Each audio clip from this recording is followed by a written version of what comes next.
हे रोपांची कंडिशन अगदी म्हणजे बोटा एवढे रोप होते.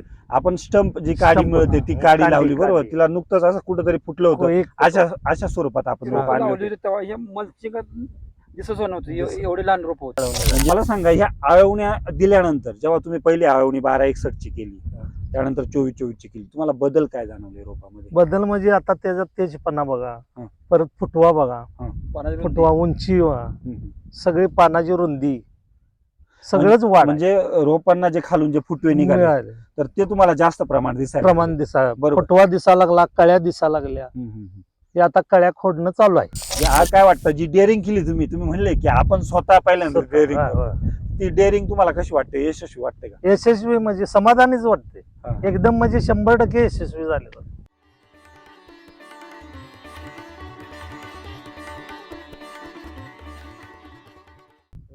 साहेब नमस्कार. नमस्कार. तुमचं नाव आणि पत्ता सांगा. माझं नाव विजय भीमराव पाटील, वडणगे, तालुका करवीर, जिल्हा कोल्हापूर.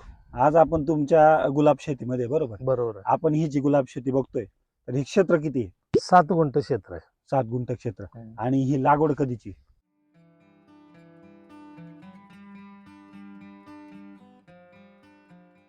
लागवड 2 महिने झाले. म्हणजे लागण पूर्ण थंडीच्या मध्ये होते लागण. 2 महिने म्हणजे आज मार्च महिना चालू आहे, चालू आहे. म्हणजे ही म्हणजे जानेवारीच्या जानेवारीच्या सुरुवातीस म्हणजे जानेवारी स्टार्टिंगला आपण पहिल्या लागवड केलेली. आता ही जी हे बघतोय गुलाब बघतोय, ही कोणती व्हरायटी? हे बटन गुलाब. बटन गुलाब आहे बरोबर. त्यानंतर आपण जेव्हा रोप लागवलं होतं तेव्हा म्हणजे लागवडीच्या वेळेस या रोपांची कंडिशन कशी होती?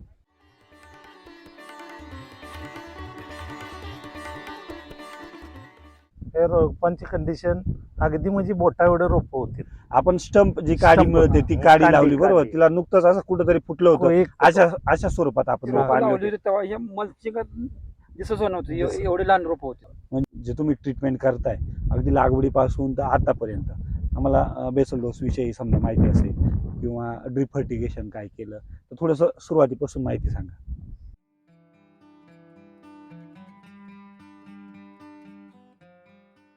आता पहिला बेड टाकायच्या अगोदर त्याचा बेसळ डोस ग्रीन भूमी 1, हं. कृषीधन 3 हं.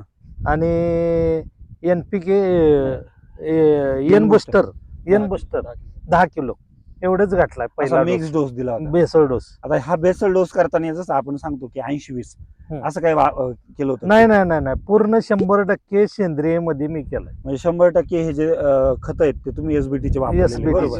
रोप आणली होती तेव्हा केवढी रोप होती आणि आता नंतर आपण ट्रीटमेंट सुद्धा नंतर केवढी रोपं अगदी 2 इंच 3 इंच एवढे होते. म्हणजे आपण जे स्टंप लावलं ते stump. हा, आणि त्याला एवढी- कुठेतरी एवढी- एवढी फुटवा तेवढाच एकच फुटवा. रोप म्हणजे Stick मल्चिंग मध्ये मध्ये. रोप दिसत मी नव्हती एवढी रोप होती. एवढी. बरोबर आहे.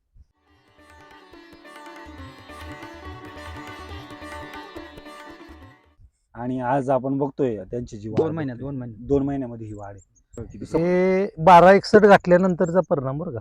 आपलं बायो मधलं बायो मधलं म्हणजे जे आपलं बाहुबली 61 आहे SBT कंपनी Yes. बरोबर. आणि आता हे जे रान बघतोय आपण, हे रान किती? 7 गुंठे. 7 गुंठ शेत. त्या लागवडीनंतर परत ड्रिप फर्टिगेशन किंवा आळवण्या कशा पद्धतीने घेतल्या? आळवणी प्रत्येक रोपाला मी 61 1261 सॉइल हा. हे कंपल्सरी 100 मिली दिली. म्हणजे मिक्स करून आळवणी केली ती पाहिजे. एक दिली.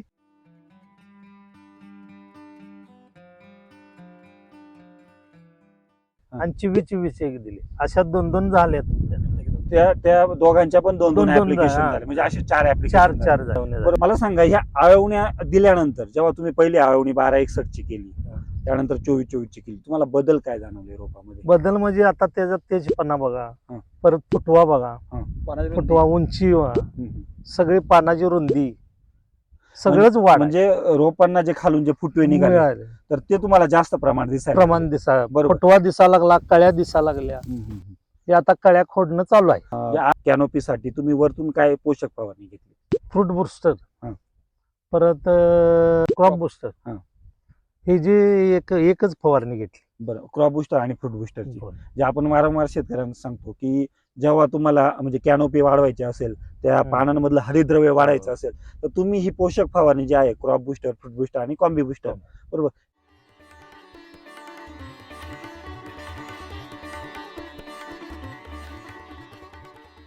ही कंपल्सरी द्या, जेणेकरून त्या पिकाची कॅनोपी वाढून हरितद्रव्य वाढून जास्तीत जास्त झाड अन्न तयार अन्न. करेल.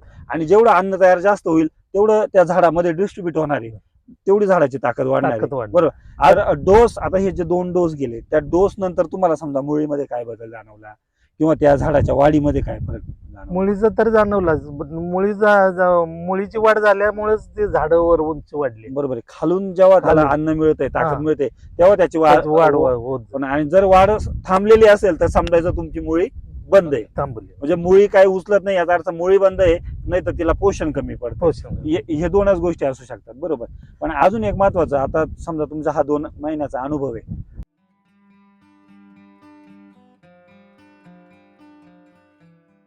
तर काय वाटतं जी डेअरिंग केली तुम्ही म्हणले की आपण स्वतः पहिल्यांदा डेअरिंग, ती डेअरिंग तुम्हाला कशी वाटते? यशस्वी वाटते का? यशस्वी म्हणजे समाधानीच वाटते. हा. एकदम म्हणजे 100% यशस्वी झाले. बरोबर आहे. बाकीचे कटकट असं. नाही, बाकीचं म्हणा थ्रिप्स म्हणा, पांढरी माशी याला म्हणा, भुरी, असं काय बरं, 2 महिन्यामध्ये कीटकनाशक बुरशीनाशक काय केलं? एकच घेतले फक्त कीटकनाशक. अच्छा. सर, एकदा तुमचं नाव आणि नंबर पुन्हा द्या, की जेणेकरून तुम्हाला शेतकरी फोन करतील आणि या गुलाब शेतीबद्दल माहिती विचारतील.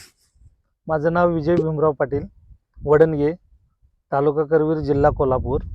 Mobile number mobile number 89 75 23 28 28. आणि तुमच्या साथीला म्हणजे मार्गदर्शनाला शिवाजी शिवाजी सर चव्हाण तुमच्या सर सोबत. बरोबर. एक वर्षाचा तुमचा जो एक्सपिरियन्स आहे, म्हणजे एसबीटी सोबत काम करताना जेवढे पण शेतकरी तुम्ही जोडलेत,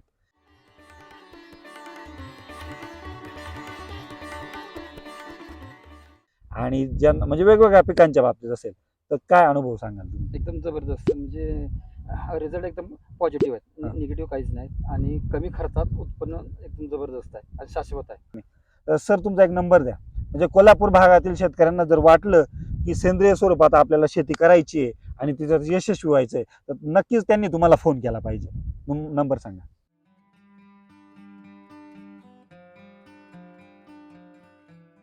माझं नाव शिवाजी चव्हाण, शॉपचं नाव साई अन्नदाय ॲग्रो, तळसंदे, तालुका हातकणंगले, जिल्हा कोल्हापूर. Contact number 87 67 58 50 25. धन्यवाद सर, खूप छान माहिती दिली.